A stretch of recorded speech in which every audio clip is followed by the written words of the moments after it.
다시 한번 아브라함이 하나님을 믿음에 믿는다. 사실 믿음이 우리가 평소에는 별로 신경 안 쓰는 것 같지만 우리 일상에서 가장 소중한 것이 믿음이 아닌가 생각이 들어요. 나가서 택시를 한 대 타려고 해도 믿음이 없으면 어떻게 되는 줄 아세요? 아저씨 그 택시 맞아요? 근데 이렇게 좀 집착을 하면 이렇게 돼요. 아저씨 근데 운전면허는 있어요? 아저씨 사고는 안 났어요? 아저씨 내가 수색역 가려고 하는데 알고 있어요? 여러분 이 정도 질문하기 시작을 하면 기사가 뭐라 그럴까요? 돈 드릴 테니까 그냥 내리세요. 이게 이제 믿는 자와 믿지 못하는 자의 차이라고 할 수 있습니다. 이 믿음이라는 것은 굉장히 소중합니다. 밤마다 퇴근하는 남편이 다른 여자랑 있다가 온다고 생각해 보세요. 이게 오래된 얘기인데 한 50년쯤 된 얘기예요. 제가 어머니하고 친구들이 하는 얘기를 들은 거예요. 옛날에 어느 부잣집 사장님이 인천에 어디 아파트, 좋은 아파트, 옛날에 삼익 아파트라고 있었는데 출근을 했어요. 그런데 깜빡 지갑을 놓고 갔어요. 이거 어떻게 된 거야? 그때는 뭐 핸드폰이 없으니까 여보 나올 때가 됐나 하고서 안 나오는 거예요. 벌써 나갔나? 어떻게 됐나? 1시간 뒤에 나가는 거예요. 그래서 알게 됐어요. 그 같은 동에 그분이 계신다는 거예요. 뭔 얘기인지 잘 모르시는 거예요. 들렸다 출근하시는 거예요. 그러니 여러분 그거 어떻게 믿겠어요? 그러니까 큰 상처를 받죠. 우리의 삶이 이 믿음이라고 하는 게 굉장히 밀접하게 되어 있어요. 그래서 내가 믿을 사람인가 믿지 못할 사람인가 또 사랑하는가 사랑하지 않는가 감정의 문제 같잖아요. 근데 감정의 문제가 감정은 일순간에 식어요. 그러면 뭐가 남아요? 믿음이 남아요. 믿음으로 믿어야 돼요. 그래서 옆에 사람 한번 쳐다보세요. 믿어도 되겠습니까? 뜨끔하죠. 여러분 그래서 그런 얘기가 있어요. 사람은 믿음의 대상이 아니라 사랑의 대상이라는 거예요. 야, 또 이렇게 또 벗어나네요. 근데 오늘 본문에서 로마서 4장에서 바울은 우리에게 믿음에 대한 이야기를 해주고 있습니다. 아브라함의 이야기를 하죠. 그런즉 육신으로 우리 조상인 아브라함이 무엇을 얻었다 하리요? 육신으로 우리 조상인 이게 뭐냐면 아브라함의 DNA가 있는 유대인들. 유대인들은 세 가지 감사하는 게 있어요. 내가 유대인으로 태어난 게 감사합니다. 유대인으로 태어나지 않았으면 어떻게 태어나요? 이방인으로 태어나는 거예요. 사실 유대 이스라엘 사람들의 역사는 출애굽기 3장에서 모세가 하나님의 음성을 들으면서 뭐라고 말씀을 하시냐면 430년간 종살이하고 있던 이스라엘 백성들을 뭐라고 그러세요? 모세에게 내 백성으로 자유하게 하라 그래요. 내 백성으로 자유하게 하라. 이 말은 굉장히 아주 무서운 말씀입니다. 예를 들어서 미국 뉴욕에 거주하고 있는 지난번에 어느 집사님 따님 부부가 와서 저하고 제 방에서 인사를 하고 얘기를 했는데 아주 잘생기고 공부도 잘하고 좋은 학교 나오고 좋은 직장에서 일을 하고 있는데 뉴요커라는 거예요. 난 한 번도 못 가봤네. 뉴욕 머리 털라고 한 번도 못 가봤어요. 그런데 뉴욕에서 산대. 그분은 보통 뉴욕에서 웬만큼 살만한 집에서 살려면 한 달에 월세가 500만 원, 300만 원 이렇다. 놀래는 법이 없어요. 뭐 이 동네랑 비슷하네 이 생각하는 것 같아요. 무슨 얘기 하려다가 그 얘기 했는지 모르겠는데. 근데 여러분 우리가 인생을 살아가면서 하나님 앞에서 그 뉴욕에 살고 있는 그 얘기 하려다 그랬어요. 뉴욕에 사는 사람들한테 거기 안 좋아 일로 와. 듣겠어요, 말? 그래도 어디에 거기가? 뉴욕인데. 근데 출애굽기 3장에서 모세가 똑같은 얘기를 듣는 거예요. 하나님께서 가시덤불 속에서 나타나셔서 모세에게 뭐라고 그러시냐면 내 백성으로 자유하게 하라 그러시는 거예요. 아니 지금 애굽에 있어요. 애굽은 어떤 것이냐면 엠파이어라고 하는 제국이에요. 제국. 문화가 있는 종. 그래서 그 당시 고대 근동의 모든 문화는 어디에서부터 출발이 되는 거냐면 애굽에서부터 출발이 되는 거예요. 문화를 알려면, 문자를 알려면, 문명을 알려면 하다못해 그릇을 하나 구울지라도 하다못해 뭘 밥을 먹는 것도 하나도 다 모든 게 어디서부터 시작이 됐냐면 애굽에서부터 시작이 돼요. 그런데 하나님은 지금 이스라엘 백성들을 어떻게 하라는 거예요? 모세에게 애굽에서 출애굽하게 하라는 거예요. 말이 돼요? 그 가장 뛰어난 자리인데 왜? 거기서는 너희들이 암만 있어봐야 430년 동안 했던 게 뭐예요? 종살이 하고 있다는 거예요. 그러니까 나와라.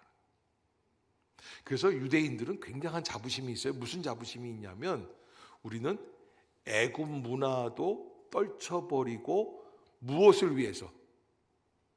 따라해 봅시다. 오직 하나님의 구원을 위해서. 그래서 내 백성을 자유하게 하라는 게 그런 의미예요. 애굽도 떨쳐버리고 자유함을 얻기 위해, 자유함이라는 건 구원을 얻기 위해, 하나님의 백성된 사람들로 온전히 인쳐지기 위해 그렇게 나온 거예요. 그런데 모세가 있기 전에 이미 또 1000년 전 하나님께서 창세기 12장에 누구를 선택해 주시냐면 아브라함을 선택해서 불러주세요. 하란에 있는 사람. 하란, 갈대아 우르가 고향인 하란 땅에 머물고 있는 아브라함. 이 갈대아 우르는 메소포타미아 문명, 티그리스 강이 있는 인더스 강이, 인더스는 인도죠. 예. 이제 막 헷갈리기 시작하네. 그 메소포타미아 문명에 있는 사람들을 불러내신 거예요. 그 어디로 가신 거예요? 가나안 땅으로 가게 하시는 거예요. 그러니까 메소포타미아는 애굽이 그런 것처럼 모든 전 세계의 문명의 출발점이라고 믿고 있는 자리예요. 근데 하나님은 그 문명에 있지 말아라. 그리고 이쪽 가나안 땅으로 와라. 왜? 하나님이 거기에서 너희 자손을 구원시키실 것이다. 근데 메소포타미아 문명에 있었던 아브라함에게 하나님께서 한 가지 팁을 주시는 게 있는데 이런 말씀을 하시는 거예요. 너 잠깐 밖으로 나와봐. 하늘의 별을 봐봐. 밤하늘에. 그러니까 별이 반짝이니까 내가 내 본토 친척 아비집을 떠나 내가 내게로 지시할 땅으로 가면 내 자손을 하늘의 별처럼 땅의 모래알처럼 많게 하리라. 아멘. 그 말씀을 듣고 나오기 시작을 한 거예요. 그러니까 여러분 유대인들에게는 무슨 자부심이 있냐면 메소포타미아 문명도 애굽의 문명도 포기하고 우리는 오직 무엇을 위해 나온 사람들이에요? 하나님의 구원을 이루기 위해서 나온 거예요. 그래서 유대인들은 유대인으로 태어나게 해주신 것을 감사합니다. 우리에게 율법을 주신 것, 모세가 시내산에서 십계명을 받고 그 십계명을 해석해서 361가지의 율법을 가지고 매일 적용하면서 살아가고 있는 율법을 준수한다고 하는 자부심이 있는 그런 민족이 되게 해주신 것을 감사드립니다. 더 나아가서 한 가지 더 감사가 있어요. 이상한 감사예요. 요즘은 이해가 안 가는 건데 남자로 태어나게 해주신 것을 감사합니다. 그랬어요. 그러니까 이 고백 자체가 여성들이 하는 고백이 아니라 남성들이 하는 고백이에요. 그런 자신감이 있는 그런 태생들인데 오늘 본문에서 바울은 우리가 갖고 있는 그 자신감은 육적인 자신감이 아닌가라는 걸 얘기하는 거예요. 왜? 우리는 DNA가 아브라함의 씨앗이라고 하는 것 때문에 자신감을 가지고 그것 때문에 구원을 얻었다고 생각하고 그것 때문에 율법을 지키고 있다고 생각하고 그것 때문에 천국을 가겠다고 생각하고 그것 때문에 하나님이 선택해 주신 민족이라고 생각을 하고 그래서 자부심을 가지고 살아가는데 바울이 봤을 때 예수 그리스도의 십자가의 보혈의 공로가 시작된 시점에서 봤을 때 지금까지 지켜왔던 유대인의 전통은 아무것도 아니라는 거예요. 그래서 아브라함의 믿음이 뭐냐? 이 2절에 보면 이렇게 얘기를 해요. 만일 아브라함이 행위로서 의롭다 하심을 받았으면 자랑할 것이 있으려니와. 여러분 사실 아브라함이 그냥 단순히 하나님 앞에서 그냥 출발해서 나온 게 아니에요. 사실은 아브라함대로 나름대로 75세가 된 사람이 하나님의 음성을 듣고 약속을 붙잡고 그리고서는 나와가지고 갈대아 우르 하란 땅에서부터 시작을 해서 약속의 땅까지 오는데 수없이 많은 어려움들을 겪었어요.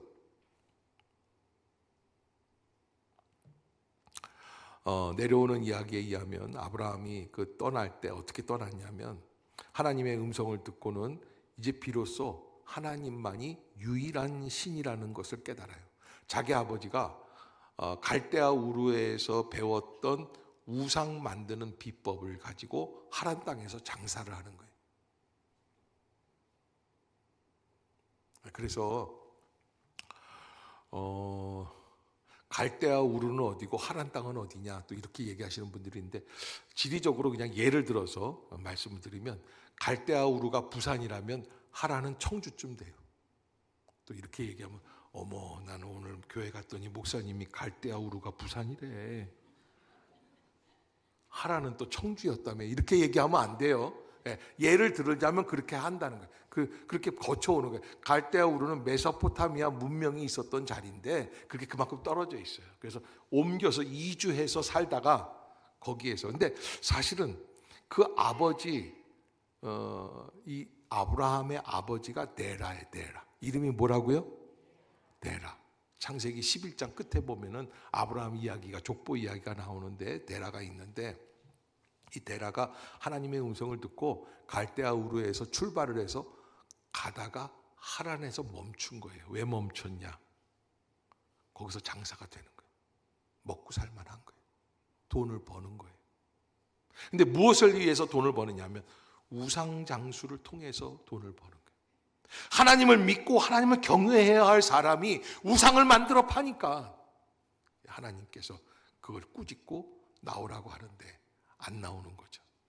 아브라함은 그 말씀에 순종하고 하루는 작정을 합니다. 내가 나가야겠구나. 이 집을 떠나야겠구나. 그리고는 아버지가 만들어 놓은 우상단지들 하룻밤에 나가서 다 밟아서 부셔버립니다. 그리고 가운데 맨 아주 흉측한 우상을 하나 갖다 놓고 거기다가 몽둥이를 걸쳐놓고 들어가서 잠을 자는데 다음날 아침에 아버지가 나와보고 깜짝 놀라서 이 우상들을 다 누가 부셨느냐. 아브라함이 그렇게 얘기를 해요. 아버지, 간밤에 지들끼리 패싸움이 있었던 것 같습니다. 그래? 왜? 다 부셔지고 보니까 제일 덩치 크고 흉측한 놈 하나 남았는데 이놈이 다 때려 부신 것 같습니다. 그때 아버지가 정색을 하고 이렇게 얘기를 하는 거예요. 농담하지 말아라. 내가 만든 신들은 그럴 수가 없다. 그러니까 아브라함이 그렇게 얘기하는 거예요. 아버지, 우리 우상들과 같은 그런 신들 더 이상 만들지 말고 유일하신 하나님만을 믿고 여기를 떠납시다. 그런데 그때 데라가 아들의 말을 듣고 회개하고 떠났으면 돼요. 근데 데라는 주저앉아요. 너나 가라. 영화에서 나온 얘기가 아니라 너나 가라 하와이 그게 아니에요. 데라가 한 얘기야. 너나 가라. 그래서 아브라함이 출발하는 거예요. 그래서 우리는 아브라함의 아버지 데라를 뭐라고 부르냐면 신학교에서 배울 때 될 대로 되라라. 여러분 우리가 신앙생활도 마찬가지 아닙니까? 끝까지 달려갈 길을 다 가야지 되는데 데라처럼 주저앉은 사람들은 혹시 없습니까? 포기하고 모르겠어 나도 뭐 구원이 있다고 그러는데 구원이 뭔지도 모르겠고 하나님께서 나를 불러주시고 이 자리에 앉혀주시고 하나님의 믿음으로 인도해 주시는, 견인해 주시는 그 은혜를 잊지 않고 우리가 믿음으로 살아가야지 되는데, 그렇지 못하고 포기하고 자꾸 육신의 생각으로 자꾸 감당하려고 할 때 어려움이 생기기 시작하는 거죠. 그래서 4장에서 바울은 뭐라고 말씀을 하는 거냐면, 바울은 육신의 행위로 의로움을 받은 게 아니라는 거예요. 사실 우리가 볼 때에는 아브라함이 대단해요. 왜? 자기가 아버지 우상들을 부셨어요, 안 부셨어요? 아버지와 전토와 집과 가족들을 다 버렸어요, 안 버렸어요? 버렸어요. 그리고 떠나는 거예요. 그거 대단한 거 아니에요. 그런데 이렇게 얘기를 해요. 2절에 보면, 만일 아브라함이 행위로서 의롭다 하심을 받았으면 자랑할 것이 있으려니와 하나님 앞에서는 없느니라. 아멘. 아멘. 따라해 봅시다. 아브라함이 행위로서 의롭다 하심을 받았으면 자랑할 것이 있으려니와 하나님 앞에서는 없느니라. 이게 무슨 말이냐면, 아브라함이 그 이후에도 여러 번 어려움도 겪지만 끝까지 믿음으로 잘 버텨나갑니다. 그때마다 결단했는데, 창세기 15장에서 보면 소돔과 고모라에서 그돌라오멜이라고 하는 왕과 전쟁을 벌인 다음에, 전쟁에서 승자가 되고 나서, 그래서 그때 갈등하고 있는 아브라함 앞에 하나님이 나타나셔서 뭐라고 말씀을 하시냐면, 아브라함에게 그런 말씀을 하세요. 이렇게 말씀을 하십니다. 이후에 여호와의 말씀이 환상 중에 아브라함에게 임하여 이르시되, 아브라함아 두려워하지 말라. 나는 네 방패요 너의 지극히 큰 상급이니라. 그런데 이런 말씀에 아브라함이 반발하듯이 이렇게 이야기를 합니다. 주님, 무엇을 내게 주시려 하나이까? 나는 자식이 없사오니 나의 상속자는 이 다메섹 사람 엘리에셀이니이다. 이게 무슨 얘기냐면, 지금 거의 시점이, 하나님을 쫓아서 나온 시점이 10년이 지나가요. 그런데 이 10년이 지나가서 75세 출발했으니까 85세가 됐는데도 불구하고 아들을 얻었다 안 얻었다? 아직 못 얻은 거예요. 여러분, 우리도 신앙생활 하다가 내 뜻대로 내 응답이 척척 이루어지면 괜찮아요. 은혜가 됩니다. 그런데 아무리 기도해도 응답이 없을 때, 옆에 사람 한번 보세요. 그리고 얘기하세요. 응답이 없을 때 어떻게 감당하십니까? 왕 짜증나는 거예요. 왕 짜증나요. 힘이 들어요. 저도 그럴 때가 있어요. 저도 응답이 없고 힘이 들고 답답할 때 그렇게 기도합니다. 저를 버리신 겁니까? 이제 목사 그만두라는 얘기입니까?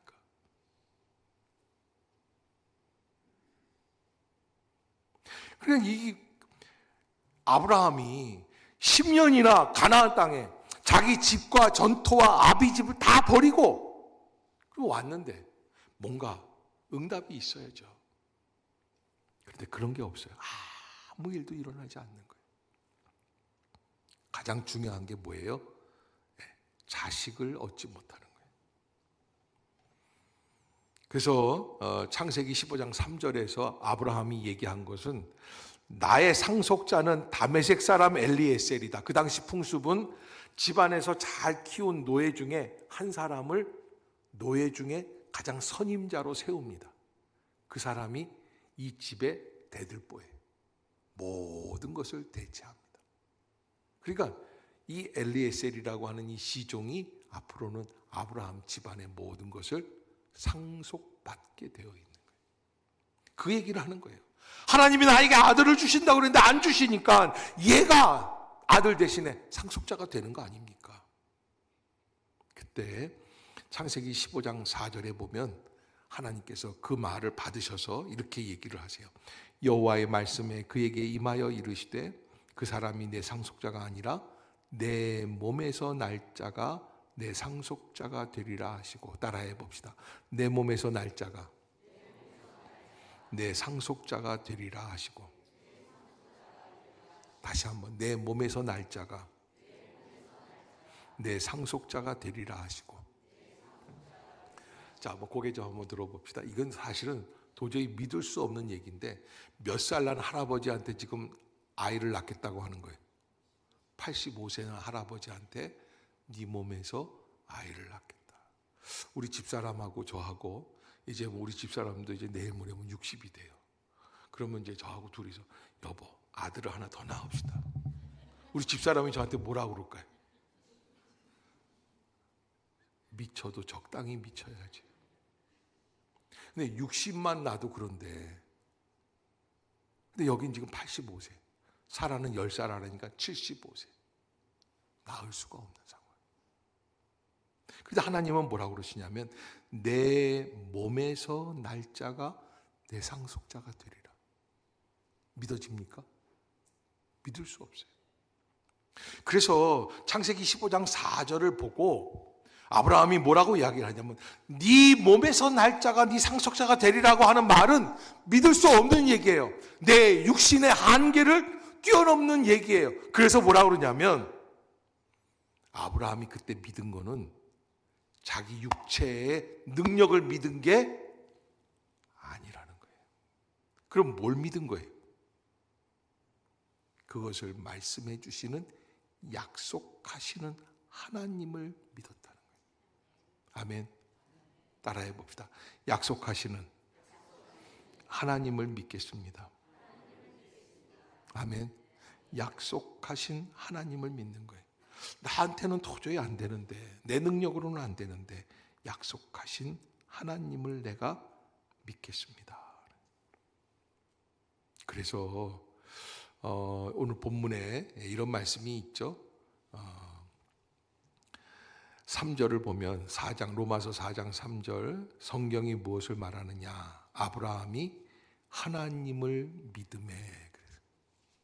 따라해 봅시다. 아브라함이 하나님을 믿음에. 왜 하나님을 믿었어요? 자기 몸을 믿을 수는 없었기 때문에. 그래서 아들을 얻은 것은 자기의 능력으로 이루어진 게 아니에요. 어떻게 됐냐면 하나님의 은혜로 이루어진 것이다 라는 걸 바울이 얘기하고 있는 거예요. 구원도 마찬가지라는 거예요. 우리가 하나님의 은혜 가운데 이 자리에 나왔습니다. 사실 주일에 한 번 나오는 것도 쉬운 일이 아니죠. 그냥 여기가 여러분들 오늘 11시 예배에 참여하셨는데 11시 예배 참여하신 분들 뵈면은 보통 집에서 몇 시쯤에 일어나야 됩니까? 주일날 아침이면 좀 두 다리 뻗치고 자고 싶은데 그래도 10시에는 일어나야지. 네. 왜요? 웃겨요? 뭐가 웃겨요? 무엇이 중요한디? 응? 여러분, 그래 10시에는 일어나요. 어떻게 하고 세수 하는 동 마는 동 하고선 어떤 분들은 그냥 눈 안 씻고 그냥 나오시는 분들도 계시고 그래 가끔 뵈면은 그냥 오셔가지고서는 여기 참여하시는 거예요. 밥도 안 먹고 오시겠지. 네, 대부분 아침 안 먹고 오시는 거예요. 그런데 그렇게 11시 예배도 오기가 힘든데 2부 때는 몇 시에 드려요? 9시 예배를. 9시에 예배, 9시 성가대 하려면 몇 시까지, 몇 시에 일어나야 돼? 7시에는 집에서 나와야 돼요. 대단한 분들 아니에요. 여러분들만 잘난 게 아니에요. 2부 예배 또 회원들이 있어요. 근데 내가 또 2부 예배 때 그래. 당신들만 잘난 게 아니다. 몇 부가 있어요? 7시 1부 예배가 있어요. 7시 예배에 오려면 몇 시에는 일어나야지 돼? 5시. 오늘 처음 나오신 우리 박완수 목사님이 오늘 오셔서 이제 오셨는데 뭐라고 그러시냐면 다음 주부터는 일찍 오겠습니다. 1부 예배가 있으니까. 여러분 이게 일부 예배 오는 게 쉬운 게 아니죠. 새벽을 깨워야지 되는 거예요. 그런데 이렇게 상대적으로 비교해 보면 사실은 우리가 잘 나서 온 것 같지만 그들과 비교해 보면 어때요? 부족한 게 야, 그분들 대단하다. 근데 여러분 만약에 우리 중에 어젯밤부터 와서 철회하는 사람이 있었다 그러면 일부도 별게 아닌 거예요. 근데 그 중에 어젯밤 철야해서 나는 일주일째 철야해요. 그러면 어떻게 할까 또? 저도 어저께 12시 반에 들어갔다가 오늘 새벽에 다시 나왔어요. 그래서 그러더라고 박완수 목사님. 나보고 몇 시간 자냐. 그래서 4시간 자면 많이 자는 거지. 그래. 내가 그런 사람이에요. 응? 그래서 내가 지금 얘기하기를, 야, 행신동에 가니까 희한한 목사가 있다. 하루에 4시간도 못 자고 목회를 하는 목사. 이거 얘기하려는 게 아니에요. 우리는 상대적으로 봐서 아무것도 아닌 존재들이에요. 우리의 노력이라고 생각하는 것들이 사실은 하나님 앞에 섰을 때 아무것도 아니에요. 그 가만 보면 우리가 믿고 의지하고 자랑할 수 있는 것은 뭐예요? 하나님밖에는 없다는 거예요. 그게 약속하시는 하나님이에요. 아멘. 약속하시는 하나님. 그래서 아브라함이 무엇을 믿으냐? 하나님을 믿음에. 그래서 창세기 15장 6절로 돌아가면 아브라함이 그 약속하시는 하나님을 믿었다. 왜? 자기 몸으로는 도저히 힘들기 때문에 하나님을 믿는 거예요. 저는 여러분들에게 우리가 나 자신의 경력, 신앙의 여력, 신앙의 캐리어를 믿는 사람이 아니라 나의 의지를 믿고 나의 윤리적 감각을 믿고 살아가는 사람들이 아니라 오직 누구만을 믿는 사람들? 여호와 하나님, 우리를 위해 죽으시고 십자가에서 죽으시고 부활하신 예수 그리스도. 아멘. 그분만을 믿을 수 있는 존재들이 되시기를 주의 이름으로 축복합니다. 어느 교회의 교회 학교에서 실제로 있었답니다. 학생부 부장을 맡고 있는 어느 장로님한테 고등학교 학생 하나가 와서 개인 면담을 요청하더라고요. 왜 그러느냐 그랬더니 장로님 저 개종했어요. 그래서 뭘로? 신천지로 개종했다. 무슨 얘기냐? 얘가 막 얘기하기 시작하는데 면담을 요청한 이유가 기가 막혀요. 장로님도 그 교회 모시고 가고 싶어서. 저도 한 달에 한 번 저한테 편지하는 분이 계세요. 여기 화정에 무슨 장막에서 나한테 불쌍한 목사님 언제까지 거기 계시렵니까? 한 번씩 편지를 해요. 그래서 그 장로님이 그 아이한테 A4 용지를 주면서 네가 믿고 있는 거에 대해서 믿는 이유에 대해서 한번 써봐라 그랬더니 4장이나 썼더래. 그동안 배운 거야 거기서. 쫙 써. 너무 놀래서 장로님이 좋은 말로 타이르고 격려해서 보내놓고 자기가 한번 써보는 거예요. 나는 예수를 믿는다. 이유에 대해서 반 페이지를 못 넘어가더래요. 그런 모습을 보면서 자기가 한번 알게 됐대요. 확고한 진리가 기독교라는 것을 알고 그리고 그렇게 믿고 있었는데 그 안도감 속에서 나는 안일한 신앙생활을 하고 있는 것은 아니었나. 오히려 본질이 아닌 다른 것으로 고민하고 있었던 것은 아닌가. 여러분 교회 나오려면 가장 고민이 뭡니까? 나는 누구입니까? 나는 주님의 앞에서 주님의 진정한 구원을 받은 사람입니까? 내 구원이 진정 진실입니까? 이런 거 가지고 고민하지 않고 오늘 뭐 입고 가? 오늘 뭐 입고 가? 어머 자기 머리 어디서 했어? 또 여전대 회계들은 회비 내세요.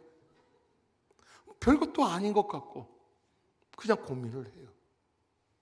진짜 고민하는 것은 내 안에 예수 그리스도가 진정으로 계시는지, 그분의 구원을 내가 체험하고 있는지, 나는 그분의 구원에 대해서 할 수 있는 말이 있는지, 그분의 이름을 가지고 살아갈 수 있는 사람이 되는 것인지.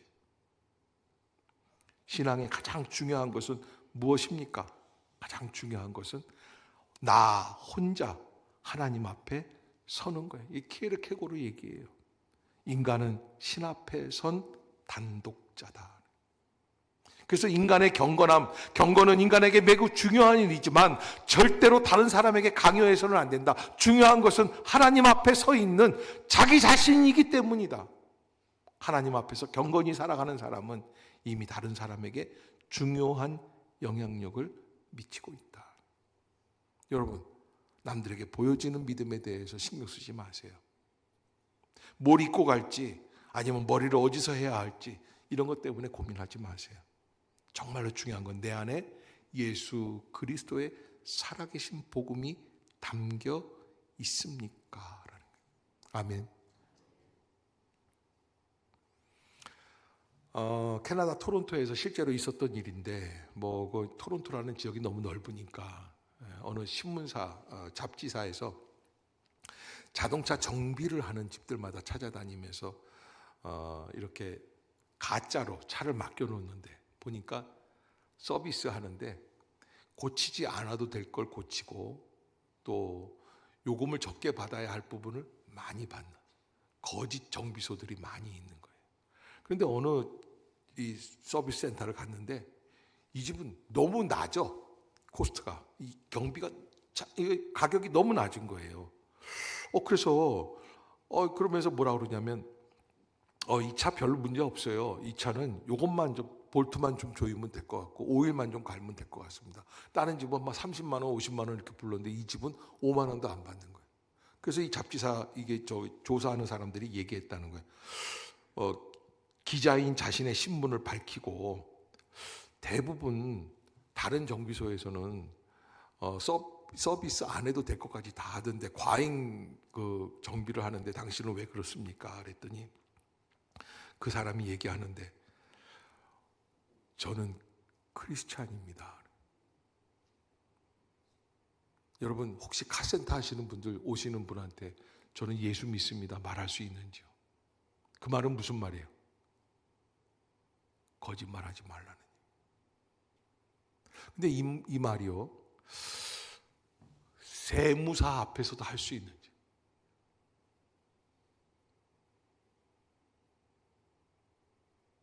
왜 저를 비롯해서 다 꿀먹은 벙어리가 되는지 모르겠어요.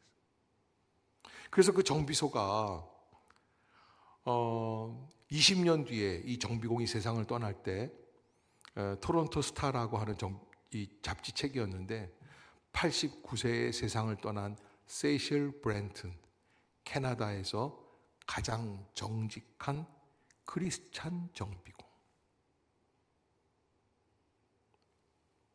누가 알든지 알아주든지 상관없어요. 그냥 자기가 믿음으로 사는 거예요.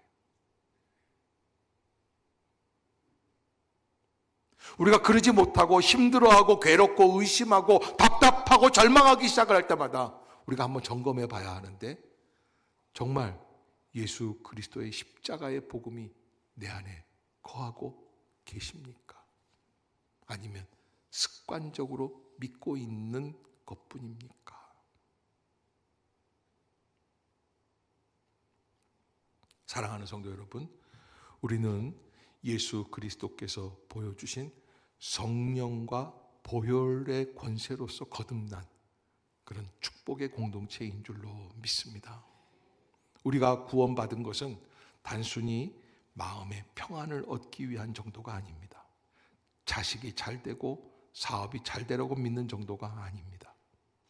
조금 믿어보다가 아닌 것 같으면 슬그머니 놓아버리고 그래도 믿어두는 것이 더 좋은 것 같으니 계속 믿어보자는 그런 정도여서는 안 된다라는 것입니다.